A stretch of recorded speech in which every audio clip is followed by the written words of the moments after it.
የምር እንደምትሉት ሰው ግን አለ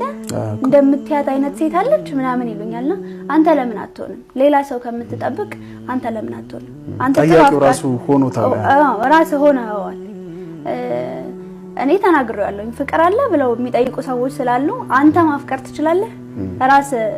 ዝግጁ ነህ ለማፍቀር ለትዳር ምናምን ትዳር ውስጥ ብትገባ ብቁ ወንድ ትሆናለህ እሱን ነገር መጠየቅ ያስፈልጋል ብያለሁኝና እኔ በራሴ ነው እንግዲህ ነገሮችን ማየው ፍቅር አለው ይካልከኝ እኔ ማፍቀር እችላለሁ ገባ እኔ መውደድ ስለምችል አለ በደንብ አለ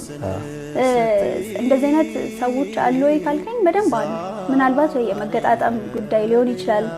ወይ ደግሞ አንደኛው ጥሩ አፍቃሪ ሆኖ የሚያጋጥመው ሰው ደግሞ ፕሌየር ምናምን ሊሆን ይችላል ገባ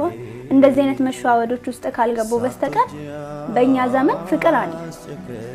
ግን ደግሞ ያንን ፍቅር የሸፋፈነብን ደግሞ በጣም ብዙ ነገር አለ ከመናያቸው ፊልሞች ከመናያቸው ቲክቶኮች ገባ ብዙ ነገርን ቀብተው ስለሆነ የሚያሳዩ ያንን ነገር ነው የምንፈልገው በቃ ያየናትን ያቺን ነገር እና ልክ ሪሊ ሆነ ሪሌሽንሺፕ ውስጥ እንገባ መጋጨቶች ሲመጡ